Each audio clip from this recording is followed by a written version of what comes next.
रामदास की जय। बोलो भाई जय जय श्री राम। ओम नमः पार्वती पतिये हर हर महादेव।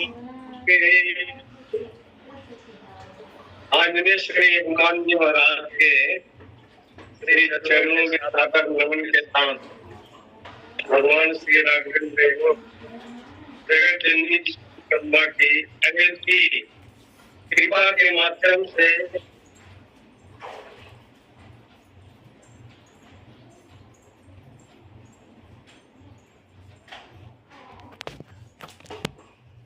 करूं कि सचमुच में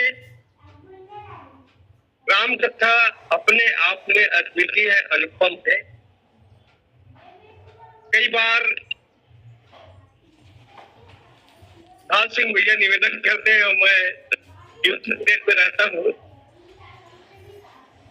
मुझको तो ये डर लगा कि आज 2 लिंग के वक्ता बदल गए, तो लाल सिंह भैया को ये डर लगा कि तीसरे वक्ता को भी नहीं बदल जाएगा। मनहरा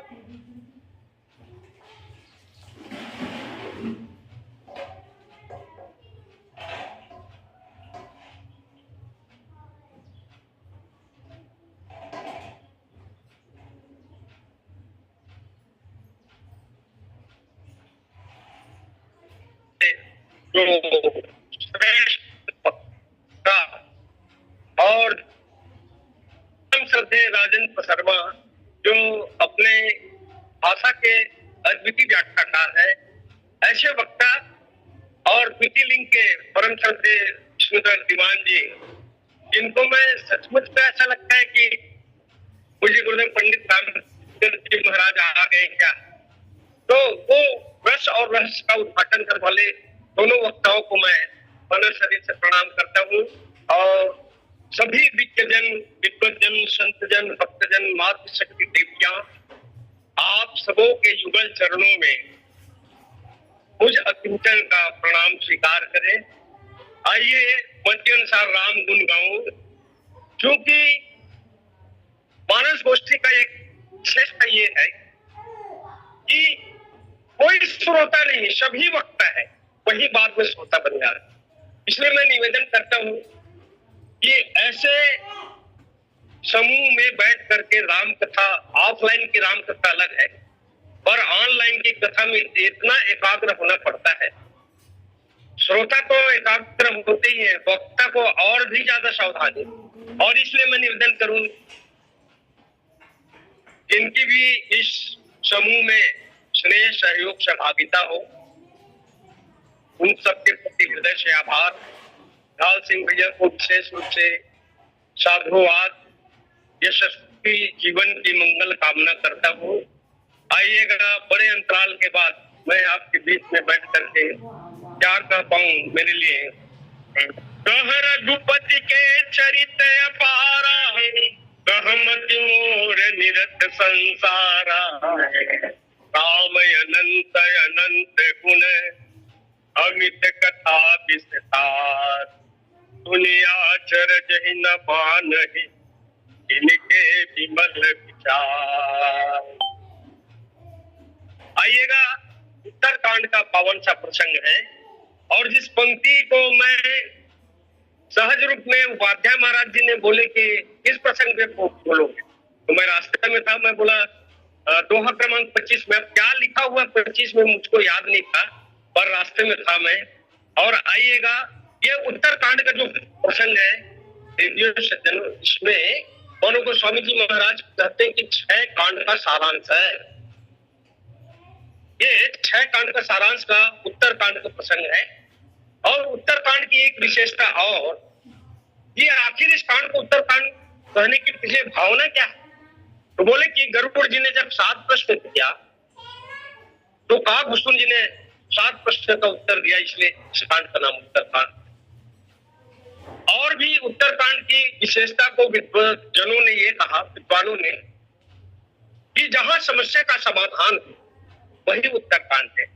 और इसलिए आप देखेंगे कि राम राज्य स्थापना के बाद राम राज्य का वर्णन होता है, और राम राज्य का वर्णन करते करते भगवान शंकर देवी पार्वती से कहते हैं कि देवी पार्वती एक चीज बता दूं मैं, ज्ञान गिरा गोतीत अज माया मन गुण पार, सोई सच्चिदानंद घन कर नर चरित उदार,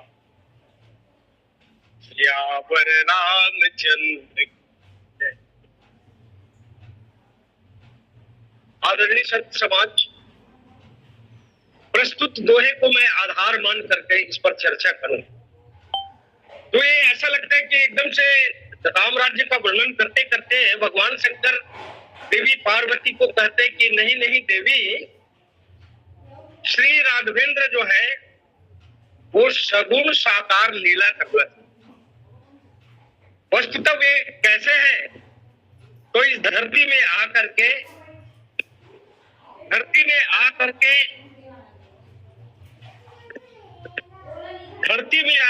नाना प्रकार के लीला करते हैं, और इसीलिए इस पंक्ति का सरल सा भाव है कि ज्ञान गिरा गोतीत अज।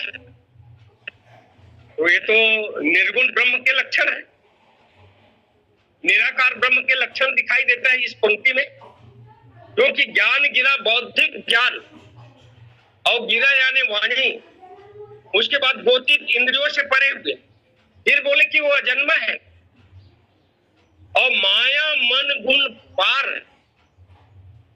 बोले कि माया मन और गुणों से परे हुए हैं, वही सच्चिदानंद भगवान श्रेष्ठ नर लीला करते हैं।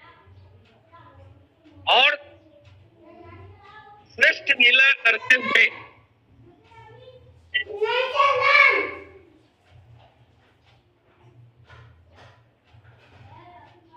क्षमा चाहूंगा, एक फोन आ गया, आइएगा एकाग्र।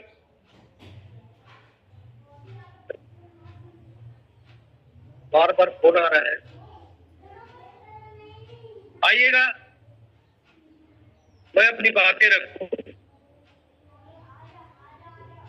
बोले कि ये निर्गुण निराकार ब्रह्म के जो लक्षण भगवान शंकर देवी पार्वती को मानस के 4 घाट में बैठ करके 4 वक्ता और 4 श्रोता है, ये आप सबको विदित है। फिर भी भगवान शंकर कहते कि देवी पार्वती ज्ञान गिरा गोचित, तो राम राज्य का वर्णन करते करते एकदम से इस दोहे क्रमांक 25 पर गोस्वामी जी कहते हैं कि निर्गुण निराकार ब्रह्म जो है वही भक्तों की इच्छा को पूर्ण करने, भक्तों की कामना की पूर्ति करने की। और तभी वो प्रसंग बालकांड का महाराज मनु, वे महाराज मनु वो निर्गुण से सगुण, निराकार से साकार, अब भीतर से बाहर निकाल दे, ऊपर से नीचे ले आए, ये अवतारवाद का सिद्धांत। महाराज मनु में वो सामर्थ्य है, क्योंकि महाराज मनु स्मृति के निर्माता है, मनुष्य जाति के आदि पुरुष है, और इसलिए महाराज मनु ने अपने इच्छा को, अपने कामना को पूर्ण रूप से ईश्वर निर्गुण निराकार ब्रह्म को सगुण साकार रूप में लेने का तात्पर्य यही है। वे तो यही कहते हैं, ओ विषय विराग हवन बसत भा चौथपन, हृदय बहुत दुख लाग जन्म गयऊं हरि भव। विश्व का चिंतन करते करते पूरा चौथापन व्यतीत हो गया, और इसलिए अपने उद्देश्य में खरा होते हुए महाराज मनु नैमिषारण्य की दिशा में बढ़ते हैं, और सचमुच जो निर्गुण को सगुण बनाने की जो कामना है, बोले कि और पुत्र और पुत्रियां हैं, 3 पुत्रियां हैं, आहुति देहुति प्रसूति, उत्तान पाद और प्रिय व्रत, पर नहीं, ये रहते हुए भी महाराज मनु ने उस ब्रह्म को हमारे आपके समस्या के समाधान के लिए, हमारे समस्त जीव के इच्छा को पूर्ण करने के लिए महाराज मनु नैमिषारण्य में बहुत दिन तक तपस्या किए। और आप सबको मालूम है कि महाराज मनु नारी को भी साथ लेकर जाते हैं। बरबस रास पे तब दिन नारी समेत गबन बन के। किसी ने पूछा कि महाराज आप तपस्या करने जा रहे हैं, आप साधना करने जा रहे हैं, पर ये पत्नी को लेकर जाए, कहां तक उचित है? महाराज मनु बोले कि पत्नी को लेकर इसलिए जा रहे हैं कि भाई मेरा उद्देश्य है कि भगवान को बेटा बनाना है, और भगवान ये कहीं पूछ दे कि बेटा बनाने के लिए आ गए, माँ को साथ में लाए हो कि नहीं लाए हो? तो माँ को साथ में नहीं लाए हो तो मैं कैसा पुत्र बनूंगा, ये पूछ देंगे। और इसीलिए नारी समेत गबन बन किन्ना। और उसके बाद महाराज मनु की साधना क्रम जो है, पुरुषार्थ की सारी सीमा समाप्त होती है तो ईश्वर की कृपा प्रारंभ हुई। और तब महाराज मनु ने वो वरदान मांगा, बोले कि ज्ञान गिरा गोतीत आज, ये व्यापक ब्रह्म जो है, वो निर्गुण निराकार ब्रह्म जो है, अब जग में सब रहित विरागी, प्रेम से प्रभु प्रगटई जिमी आगी। अभी महाराज जी ने कहा हरि व्यापक सर्वत्र स्फालक, प्रेम से प्रकट हो ही मैं जाना। तो ये प्रेम के द्वारा इसको प्रकट किया जा सकता है। किसको? बोले कि जो अजन्मा है, अजन्मा है उसको जन्म देने वाले कौन? कई लोग ये प्रश्न पूछते हैं कि क्या हमारे घर कृष्ण और राम आ सकते हैं? बोले कि बिल्कुल आ सकते हैं। तो राम कृष्ण को अपने यहाँ बुलाने के लिए, राम कृष्ण को अपने हृदय में प्रकट करने के लिए, या राम कृष्ण को अपने भवन में लाने के लिए, अरे तो महाराज मनु और शत्रुपा बनना पड़ेगा, या यूं कह सकते कि वसुदेव देवकी बनना पड़ेगा। जब तक हम वसुदेव देवकी नहीं बन पाएंगे, और जब तक हम महाराज मनु या दशरथ कौशल्या नहीं बन पाएंगे, तो राम नहीं आ पाएंगे। वो तो सब जगह है, उनको तो प्रेम के द्वारा प्रकट किया जा सकता है। बोले कि ज्ञान गिरा गोती। अब एक बालकांड में एक शब्द आया,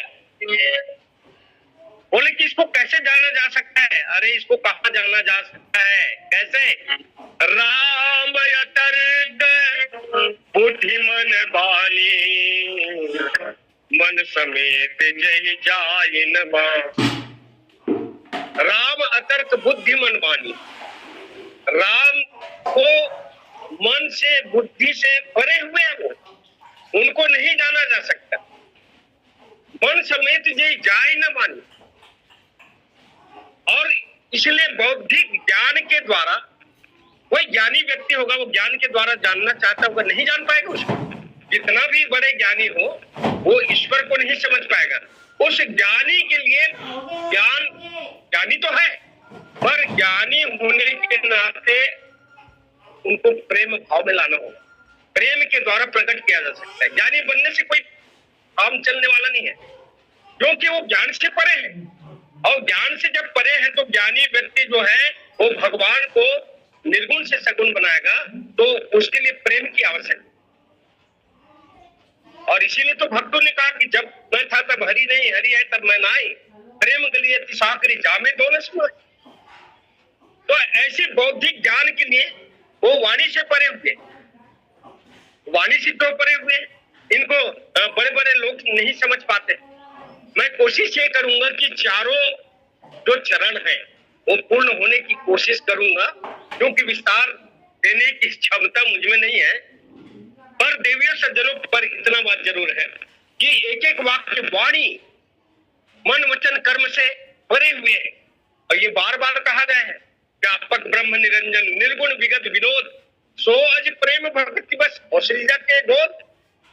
और सती जी ने जब इसको देखा, बोले कि यहां से वहां तक जब सती जी को ब्रह्म जो व्यापक धीरज अखिल अनीय अभेद, सो की दे धरी होई न जाहि न जानत वेद। बोले कि उसको वेद नहीं जानता है, ऐसे पद ब्रह्म परमात्मा को तो वो वाणी से भी परे हुए, वाणी से उनको जाना नहीं जा सकता, वाणी से भी परे है वो। वाणी के द्वारा हम बार बार चेष्टा करते हैं कि कितना भी भजन करे, कितना भी पूजन करे, कितना भी जप करे, कितना भी माला जाप करते हैं, वाणी से राम राम नित्य प्रति रहे। पर वो तो ईश्वर जो है वो वाणी से परे हुए हैं। बोले कि ज्ञान गिरा गोती, अब उसके बाद वाणी से भी परे हुए हैं, तो वाणी से भी इनको जाना नहीं जा सकता। बोले कि वाणी से भी परे हुए हैं वो, उनको नहीं जाना जा सकता। तो बोले कि अज, वो तो अजन्मा है, एक अनीह अरूप अनाम अज सच्चिदानंद जगधाम। बोले कि एक अरूप, वो अरूप है, अनीह है, अजन्मा है। ये बार बार भक्तों के लिए लंका कांड में एक बात आती है कि ये ब्रह्मा विष्णु महेश और ये सब क्या है, तो उन्होंने कहा कि ये सब क्या है बताओ। लंका कांड में राजमाता मंदोदरी ने लंकापति रावण को समझाते हुए कहती है कि प्राणनाथ जिसको आप साधारण राजकुमार समझते हो वो वैसा नहीं है। बोले कौन है? अहंकार शिव बुद्धि अज मनस शिक्षित महान, मनुजवास सचराचर रूप स्वामी भगवान। अहंकार शिव बुद्धि अज मन से शिक्षित महान, मनुजवास सचराचर राम स्वामी भगवान। तो ऐसे वो अजन्मा है, इंद्रियों से परे हुए हैं। हमारा आपका इंद्री कोई 10 इंद्रियों पर विजय प्राप्त कर ले, महाराज दशरथ को कहा जाता है कि वो 10 इंद्रियों पर विजय प्राप्त किया, 5 कर्म इंद्रिय और 5 ज्ञान इंद्रिय पर दिव्यों सज्जनों 5 ज्ञान इंद्रिय 5 कर्म इंद्रिय को जीतने के बाद जिसको 10 रथ कहते हैं, रथ यानी इंद्रियां, या यूं कह सकते हैं जो 10 दिशाओं में विजय प्राप्त करके आ जाए उसका नाम दशरथ। तो 10 रथ। अब आप कल्पना कीजिए कि 10 के जब गिनती करते हैं तो रथ के साथ भी 10 है और मुख के साथ भी 10 ही है। तो एक ओर जहां दशरथ का शासन है और दूसरी ओर जहां दशमुख का शासन है। अब देखिएगा दशमुख, बोले कि मुख जो है भोग का केंद्र है और रथ जो है वो साधन का केंद्र है। तो हमारे आपके इंद्री को पूज्य गुरुदेव पंडित रामतीर्थ जी महाराज कहते हैं कि 10 हमारे पास भी है और दशरथ के पास भी 10 है, दशमुख के पास भी 10 है। और रावण अपनी जो है 10 इंद्रियों को मुख में लगाते हैं, भोग की दिशा में ले जाते हैं, इसलिए वो इंद्रियों का भी उपयोग नहीं कर पाते। दशमुख जो है अपने इंद्रियों का उपयोग नहीं कर पाते, लेकिन महाराज दशरथ जो है वो अपने 10 इंद्रियों को पूर्ण रूप से उपयोग में ला करके वो 10 इंद्रियों को साधन बना लेते हैं और इसीलिए उसका नाम दशरथ। अब निर्णय हमको करना है कि हम दशरथ की ओर जाएं कि दशमुख की ओर जाएं। तो इसका तात्पर्य यही है। तब बोले कि ये इंद्रियों से भी परे हुए। देखिए एक एक पंक्ति जो है दोहा क्रमांक 25 में जो दिया गया है, क्योंकि 2 और 5 मिल करके 7 होता है और चर्चा भी हो रही है उत्तरकांड की, उत्तरकांड 7वें सोपान में, और इसलिए ये 2, 5, 7 और इस दोहे का तात्पर्य यह है कि भगवान यहां से वहां तक निर्गुण निराकार तो ऊपर निवास करते हैं, वैकुंठ में निवास करते हैं, क्षीर सागर में निवास करते हैं। इसका तात्पर्य यह है कि वो इंद्रियों से परे हुए हैं। इंद्रियों से भी कोई लोग जानना चाहेगा तो इंद्रियों से भी वो नहीं जान पाएगा। तब क्या है? बोले कि माया के द्वारा जान सकते हैं क्या? सर्व अंतर्यामी ब्रह्म जो है, सर्वव्यापक ईश्वर जो है, उनको माया के द्वारा जाना जा सकता है क्या? यहां पर गोस्वामी जी कहते हैं या भगवान शंकर कहते हैं कि माया मन गुण पार, माया गुण वो पार।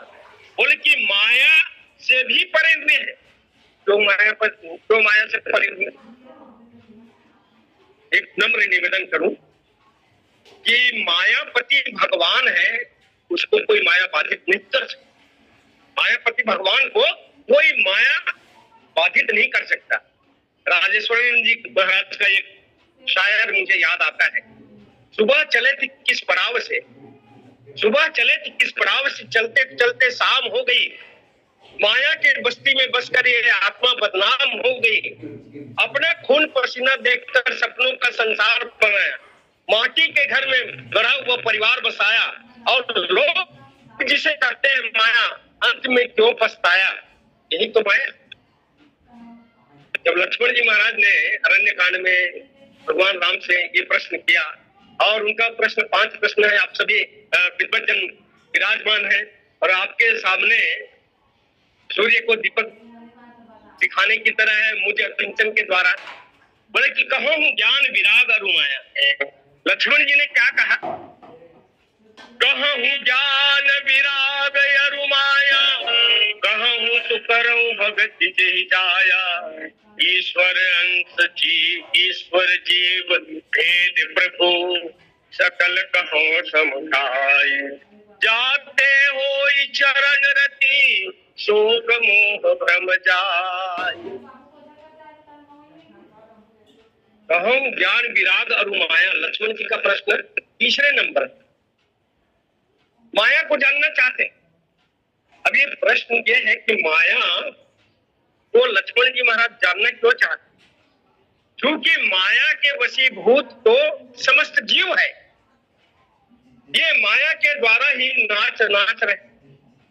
मायापति भगवान के पास एक ऐसा धागा है तो भगवान शंकर कहते हैं कि देवी पार्वती, ये हमारे राम जी जो है, उमा दारू जोशित की नाई, सभी नचावत राम गुसाई। शारद दारू नारी सम स्वामी, राम सूत्रधर अंतर्यामी। समस्त जीव के सूत्रधार यदि कोई है तो मायापति भगवान। इसीलिए माया से ऊपर एक माया बाधित नहीं कर पाएगा। भगवान श्री राम का जिस समय अवतार हुआ, भगवान शंकर बोले कि देवी पार्वती, विशेष कारण बता दूं मैं कि निर्गुण निराकार ब्रह्म इस धरती में आते हैं। जब जब हुई धर्म के हानि, बाढ़ई असुर अधम अभिमानी, तब तब धरी प्रभु विविध शरीरा, हरई कृपानिधि सज्जन पीरा। जब जब इस धरती पर अत्याचार होती है, अनाचार होती है, व्यभिचार होती है, तो जीव के समस्या के समाधान करने के लिए मैं दौड़े चली। और इसी को भगवान कृष्ण ने अर्जुन को बताया। देखो अर्जुन, तुम पुस्तक के मेरा अवतार लेने का कारण क्या, या मेरा जन्म लेने का कारण क्या? बोले कि यदा यदा ही धर्मस्य ग्लानिर्भवति भारत, अभ्युत्थानाय अधर्मस्य तदात्मानं सृजाम्यहं, परित्राणाय साधूनाय विनाशाय च दुष्कृतां, धर्म संस्थापनाय शंभवामि युगे युगे। और इसीलिए मायापति भगवान जो है, माया से परे, माया मन गुण पार, एक एक पंक्ति पर अगर विचार करेंगे तो इतना विस्तार तो दे नहीं पाऊंगा, पर इतना बात जरूर है कि मायापति भगवान भक्तों की इच्छा को पूर्ण करने के लिए। और तो भगवान शंकर ने अंत में कह दिया कि कई बार बातें आती है कि अब दोष कारण आप बताइए। विप्रधेनु सुर संतहित लिन्न मनुज अवतार, निज इच्छा निर्मित तनु माया गुण को पार। विप्रधेनु सुर संतहित लिन्न मनुज अवतार, निज इच्छा निर्मित तनु माया गुण। वो माया से परे उठते हैं। वहां भी पंक्ति आता है कि माया से परे। राजवट मंदोदरी ने लंकापति रावण को एक और संदेश दिया। विश्व रूप रघुवंश मणि, करहु वचन विश्वास, लोक कल्पना वेद करी, अंग अंग प्रतिचास। प्रत्येक अंग में पद पताल शीश अज थामा, ऐसे मायापति भगवान जो है। तो लक्ष्मण जी का जो प्रश्न है वो माया क्या है, तो उन्होंने माया, पहले बार तो भगवान श्री राम ने लक्ष्मण जी के प्रश्न को ध्यान से सुना। ये लक्ष्मण जी महाराज क्यों प्रश्न करते हैं यहाँ पर, जिसको राम गीता के नाम से जाना जाता है। ईश्वर जीव भेद प्रभु सकल कहो समझाई, जाते हुए चरण रति शोक मोह भ्रम जाई। ये लक्ष्मण जी जीवों पे आचार्य है और लक्ष्मण जी महाराज वैराग्यमान है, तो इनको ज्ञान जानने की आवश्यकता क्या है, वैराग्य जानने की आवश्यकता क्या है, माया जानने की आवश्यकता क्या है? नहीं, उनको जानने की आवश्यकता नहीं है। जीव के आचार्य होने के नाते हम जैसे समस्त जीव को एक मोड़ना चाहते हैं, उस दिशा में मोड़ना, कि जीव जिस तरह से अपने स्वरूप को भूल जाता है। तो लक्ष्मण जी महाराज का तीसरे नंबर का जो पद है, इसीलिए भगवान श्री राम ने ज्ञान की बातें बाद में बताई, वैराग्य की बात बाद में बताई, ईश्वर जीव भेद इसको भी बाद में बताया, पर उन्होंने माया का पहले उत्तर दिया। माया को पहले उत्तर देने के पीछे भावना क्या है? बोले कि माया को जान लोगे तो सब जान जाओ। और यही तो बात है कि माया को हम और आप भी जानना चाहते। तो प्रभु श्री राम जी ने पहला प्रश्न का पहला उत्तर न देते हुए, दूसरे प्रश्न का दूसरे उत्तर नहीं देते हुए, सबसे पहले थोड़ी उम्र तक तब बुझाई, सुनो तात मन मति चितलाई। मैं थोड़े में कहूंगा और बोले कि बुझाऊंगा। सुनो तात मन मति चितलाई। ये तात मन मति चित लगा करके, तो मन मति चित इसलिए कि अभी अभी तुमने पूछा है कि शोक मोह भ्रम जाई, जाते हुए चरण रति शोक मोह भ्रम जाई, जिसके द्वारा जीव के हृदय में जो शोक मोह भ्रम है वो आपके चरणों में प्रीति हो जाए और दूर हो जाए।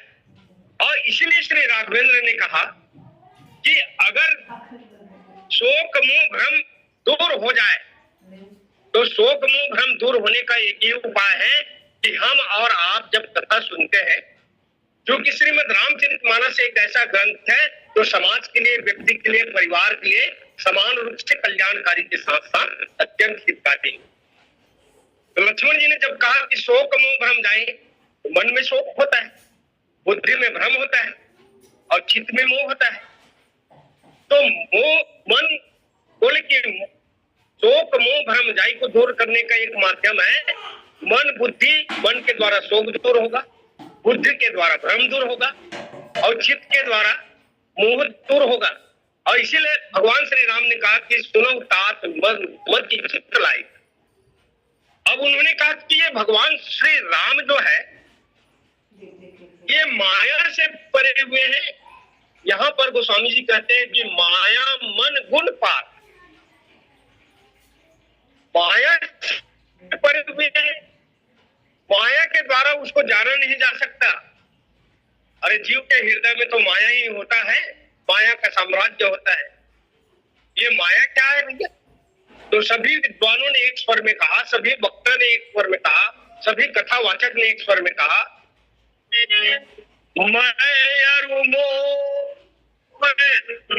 तोर दे मां यही बस गंगे की दिखाया। श्री राघवेंद्र जो है वो माया से परे हुए, माया उनको बांध नहीं सकता चाहे कितना भी माया आ जाए। और माया की व्याख्या करते हुए भगवान श्री राम बैठी तो आज चालू हुई कर मन के किसी की आवाज आ रही क्या? कौन है? बोलिए श्यावर रामचंद्र की जय। आइएगा। मैं और मोर तोड़ते माया, ये मेरा है, ये तुम्हारा है, ये मेरा बेटा है, ये तुम्हारी बेटी है। संसार के सारे नाते जो है और हमारा आपका जो नाता है वो शरीर का ही तो नाता है। शरीर का नाता जो है वो परिवार से जुड़ा होता है। लेकिन एक निवेदन, नम्र निवेदन, ये सभी विद्वानों ने ये एक स्वर में कहा है कि जैसा हम श्री राम कथा सत्संग ऑनलाइन में समूह में विगत 6 वर्षों से जुड़े हुए हैं, तो हमारा शरीर का नाता नहीं है पर भाव का नाता तो है। परम श्रद्धेय झाल सिंह धिया से लेकर के पंडित योगेश्वर उपाध्याय और जितने भी समूह में श्रेष्ठतम वक्ता इस लिंक में जो समाहित होता है, और ये बुद्धिजीवियों का समूह है, ज्ञानियों का समूह है। ऐसा कथावाचक निरंतर मैं तो कहता हूँ, कई कई बार ये बात कहता हूँ कि अमुक जगह कार्यशाला लगाया जा रहा है, अमुक जगह व्याख्यान माला कार्यशाला है। मैं बोला इससे बढ़कर के कार्यशाला और क्या हो सकता है। श्री राम कथा लाइन जो व्याख्यान माला की कार्यशाला है, और वस्तुतः रामचरितमानस एक ऐसा पाठशाला है जिसके हम सब विद्यार्थी हैं। औरों की बात नहीं करूंगा, पर मैं विशेष रूप से विद्यार्थी, और इसलिए मैं अपने नाम के सामने मानस विद्यार्थी लिखता हूँ, क्योंकि जिंदगी भर अनेक जन्मों तक कथा सुनते रहे, कथा का कभी अंत नहीं।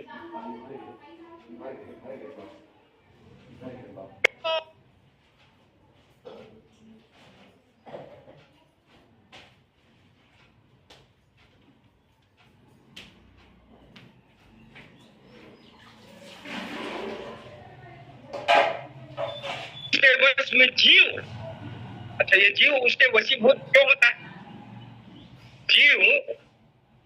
जीव जब जन्म लेता है तो उस समय उसको माया बाधित नहीं कर सकता। वो ये नहीं जानता, छोटा सा बालक जो है, छोटा बालक ये नहीं जानता कि ये मेरा माता है कि पिता है कि क्या है, बहुत छोटा सा। उनको डंडे में मार दोगे तो कोई पता नहीं चलेगा जब जन्म लेता है। तो जीव वो ईश्वर की भांति होता है। बाद में बड़ा बढ़ते वो जब माँ कहने लगता है, पिता कहने लगता है, वो परिवार को जानता है, वो संसार को जानता है, वो समाज के लोग को जानता है, ये खाने की चीज है, ये पीने की चीज। अब वो जीव के हृदय में धीरे धीरे जो है वो माया बाधित होते जाता है, धीरे धीरे उसको माया बाधित करते जाता है। वो माया के चक्कर में फंस जाता है। जन्म लेता है तो उस समय नहीं रहता है, पर जो ही बुद्धि परिपक्व होता है, मन के द्वारा हम मन बुद्धि चित्त अहंकार जिसको कहते हैं, वो अंतःकरण तक उस तक परिपक्व होता है और माया से हम बाधित होता है। माया से इसीलिए विद्वानों ने अब तक मैं जो आपके बीच में रख रहा हूं वो सुनी सुनाई बात, अपनी ओर से कुछ भी नहीं बोल रहा। वक्ताओं के द्वारा दी हुई विद्या को आपके बीच में रखने का, अब डांट से बचने के लिए मैं तो कुछ उद्यम कर रहा हूं, पर निसंदेह कि 1 महीने में एक बार जरूर समय दूंगा। ये मैं अपनी ओर से कह रहा हूं, पर ईश्वर की कृपा जाने, ईश्वर की बात ईश्वर जाने। ईश्वर जो लोग जुड़े हुए वो ईश्वर की महती कृपा है। मेरा वाणी पवित्र हो रहा है, आप लोग का श्रवण धन्य हो रहा है, आपके कान धन्य हो रहा है, आपकी इंद्रियां धन्य हो रहा है, आपके मन बुद्धि चित्त शुद्ध हो रहा है। और इसीलिए कथा से जुड़ने का तात्पर्य है। तो मैं मोर तोड़ के माया दी बस किन्ने जीव निकाया, ये कब पता चलता है? मां यानी नहीं और यानी जो, ऐसा विद्वानों ने बात कही है। जो कुछ भी नहीं है उसी को माया कहा गया। तो मायापति भगवान माया से परे हुए हैं, ये साबित होता है इससे। और इसीलिए मायापति भगवान मायानाथ जो है, शारद दारु नारी सम स्वामी राम सूत्रधर अंतर्यामी उमा दारु जोशित की नाई सब ही नचावत राम गोसाई। समस्त जीव को आपने कठपुतली का नाच देखा होगा। कठपुतली के नाच में, कठपुतली के नाच देखने वाला इतना प्रसन्न हो जाता है कि वे कहते हैं कि ये कठपुतली का लकड़ी का है, और लकड़ी का कठुआ होने के नाते और इतना बढ़िया वो हाथ पैर को चलाता है, सब कुछ करता है। और आप कल्पना कीजिए कि कठपुतली के नाच, कठपुतली नाचता जरूर है, पुरस्कार लेकिन उनको नहीं मिलता, पुरस्कार उसके सूत्रधार को मिलता है। बाद में पता चलता है कि कठपुतली के नाच के पीछे किसकी हाथ है, तो कठपुतली के नाच के पीछे मानो सूत्रधार धागा जो चला रहा है। शारद दारु नारी सम स्वामी राम सूत्रधार, राम सूत्रधार, और राम सूत्रधार होने के नाते मनो माया मन गुण पार। तो ऐसे ही कठपुतली का नाच है। लगभग समय अपनी सीमा की ओर है, 1 मिनट का समय परम आदरणीय झाल सिंह भैया को समर्पित करता हूँ।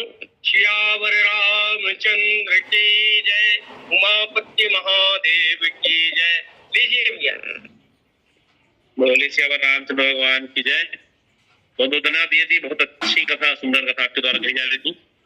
यद्यपि इसी प्रसंग पर कुछ दिनों पहले आदरणीय डॉक्टर लोकेश साहू जी ने भी कथा सुनाया था, ज्ञान गिरा गोती ध्वज माया गुरु। वास्तव में यह एक आध्यात्मिक प्रसंग है। ज्ञान बुद्धि अर्थ साहित्यिक है, क्योंकि जो गिरा आदि से परे है वह ज्ञान गम्य है। ज्ञान गम्य जय रघुराई जो स्वामी जी बालकांड में बातों लिखते हैं। और यहाँ भी गिरा वाणी जो अन्य सब इंद्रिया माया मन और गुण इनको उल्लेख है, और जो माया आदि से परे है वह बुद्धि से ही परे है। जो सच्चिदानंद ब्रह्म है वह मन बुद्धि पर वाणी अगोचर है। जो मायातीत गुणातीत इंद्रियातीत है वह निष्क्रिय है। कारण काज परम अशेष कारण परम होने से